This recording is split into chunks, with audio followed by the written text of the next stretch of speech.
ओम वंदे मातरम। मित्रों, अवसाद या डिप्रेशन हमारी कुछ इच्छाओं का परिणाम होता है। यदि हमारी इच्छाएं पूरी ना हो, कुछ हमें ज़रूरत हो ना मिले, तो हमें कई बार डिप्रेशन हो जाता है। मित्रों, डिप्रेशन क्या है इसको भी हम आपको बताएंगे। और क्या आप जो व्यक्ति हैं, जो अपने आप को डिप्रेशन में मानते हैं, क्या वाकई आप डिप्रेशन में जाने योग्य हैं? क्योंकि अभी आपको डिप्रेशन में जाने वाले व्यक्तियों को ऐसा लगता है कि हमारा कोई महत्व नहीं है, हम जो चाहते थे हमारे साथ हुआ नहीं, हमें कोई मिला नहीं, ऐसा वैसा बहुत कुछ, तो हमारा डिप्रेशन में जाना स्वाभाविक बन जाता है। लेकिन मित्रों, आप कितने महत्वपूर्ण हैं, यदि इस बात की आपको जानकारी मिल जाए तो आप डिप्रेशन से यूँ चुटकियों बजाते बाहर आ सकते हैं। और आपको यदि डिप्रेशन से बाहर आना है, इस वीडियो का एक एक शब्द ध्यान से सुनिएगा, क्योंकि मैं बहुत ही शांति से बोलने वाली हूँ।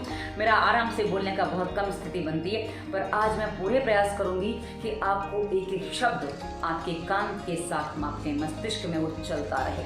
तो चलिए शुरुआत करते हैं आज के विषय की। कि सबसे पहले मैं आपको बता दूँ, आप कितने महत्वपूर्ण हैं ये आप कैसे समझेंगे।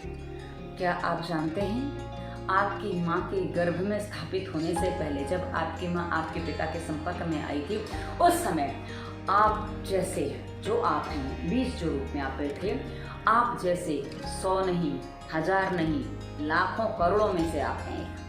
मतलब आपके पिता के स्पर्म के लाखों करोड़ों जो स्पर्म थे, उसमें से एक आप थे जो अपनी उस रेस को जीत पाए थे और अपनी माता के गर्भ में स्थापित हो पाए थे। जी हाँ, आप कितनों में से एक हैं, इस बात को सबसे पहले समझिए।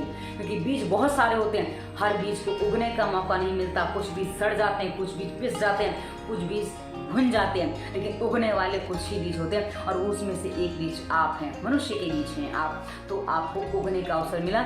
और मित्रों, आगे आपको बताऊं होता क्या है उसके बाद।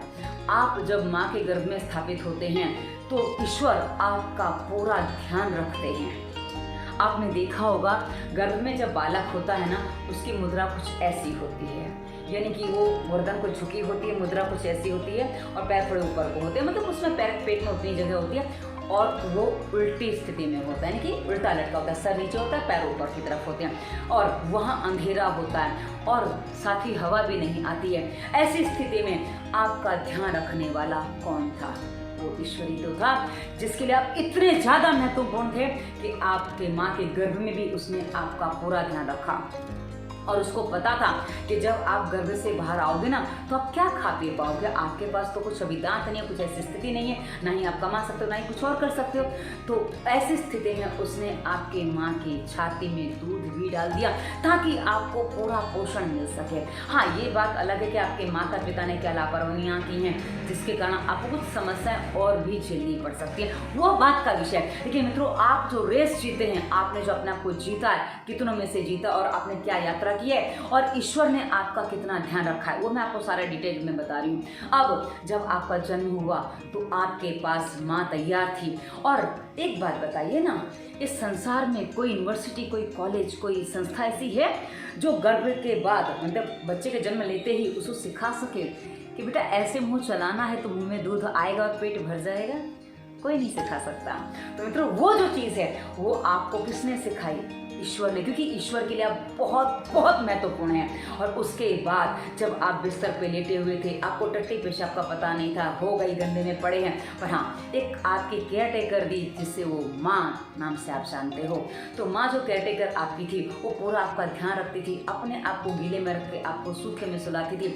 उसके बाद आपका जीवन चलता गया। अब एक बात बताइए ना, क्या आपकी माँ आपको खाली ऐसे पलटी मारा सीख जाएंगे? नहीं सीखेंगे। फिर वही ईश्वर धीरे धीरे आपको पलटी मारना, उसके बाद कैसे घुटनों के बल चलना, कैसे उठने की कोशिश करनी है, कैसे पकड़ के खड़ा होना, कैसे चलना है, और कैसे चलते चलते अपने पैरों को जमीन पर टिका देना कि बैलेंस हो जाए, और कैसे आप गिरने से बचा पाए अपने को। कैसे कैसे आप छोटे से बच्चे को देखिए जो भी चलना सीख रहा है, कि कैसे वो पैरों को दबा के बैलेंस करता है। आपने भी वही काम किया है। आपके लिए इतना सब कुछ उस ईश्वर ने किया है, ताकि आप एक सुरक्षित रूप से बड़े हो सकें। और आप धीरे धीरे धीरे बड़े होते जाते हैं। आप बचपन में जब आप बहुत छोटे थे, आपको भूख लगती थी, आपको कोई कष्ट होता था, तभी आप रोते थे। लेकिन तब तक आपकी कोई अपनी इच्छाएं नहीं थी, जो आपको ईश्वर दे रहा था आप दे रहे थे। और आप उस जीवन में आप किसी भी बच्चे को देखिए, हर बच्चा बहुत ज़्यादा सुखी संतुष्ट होता है, उसको ज़्यादा कोई समस्याएं नहीं होती हैं। लेकिन जैसे जैसे समय बीतता है, बच्चे के अंदर की कुछ इच्छाएं, खाने की, पीने की, पहनने की, घूमने की, इधर उधर जाने की इच्छाएं खड़ी होती हैं। और जैसे जैसे उसके अंदर इच्छाएं खड़ी होती हैं ना, वैसे ही वैसे उसके जीवन में तनाव बढ़ता चला जाता है।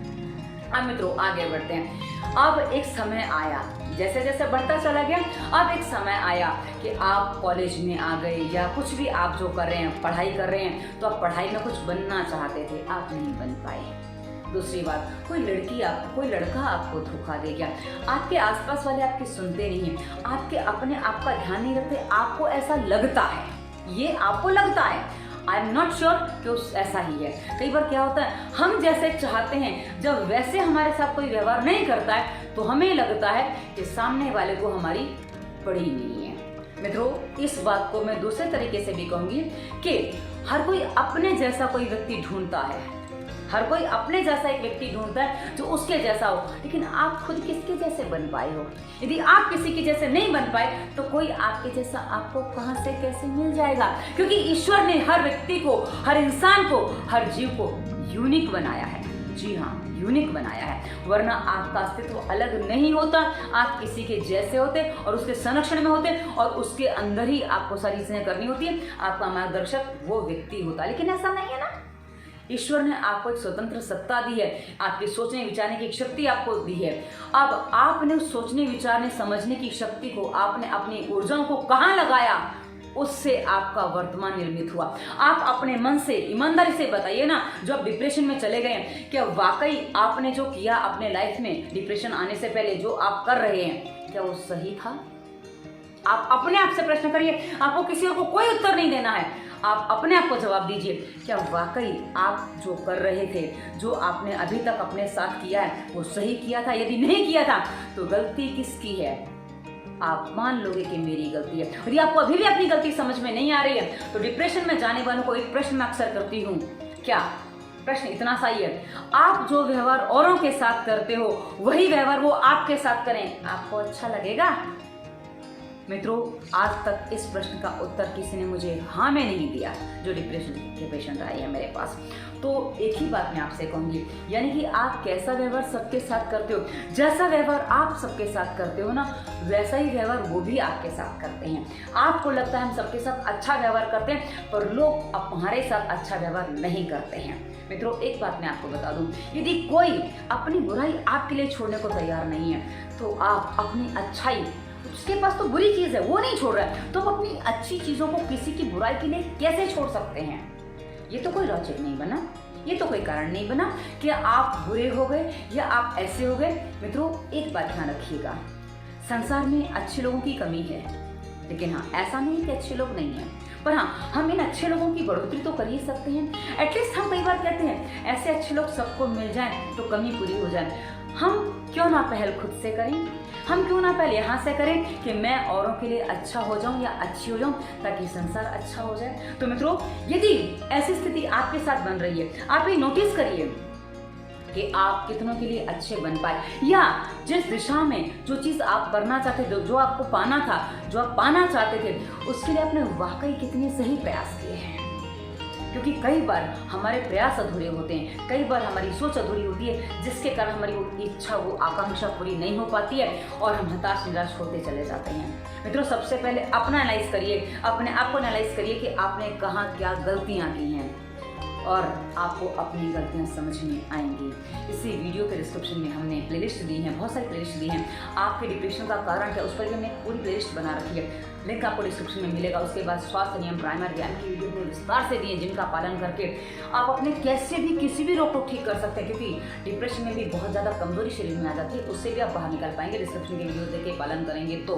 उसके बाद मित्रों, इंस्टाग्राम, फेसबुक और गूगल का लिंक है, हमारा नंबर भी आपको डिस्क्रिप्शन में मिल जाएगा। आप हमसे कहीं भी प्रश्न कर सकते हैं, कंसल्टेंसी कर सकते हैं। कई बार क्या होता है, डिप्रेशन के पेशेंट कंसल्टेंसी से ज़्यादा जल्दी ठीक होते हैं। तो वीडियो कैसा लगा अवश्य बताइएगा, कमेंट अवश्य करिएगा। आप आपके क्या विचार हैं हमारे इन विचारों के साथ। धन्यवाद। वंदे मातरम।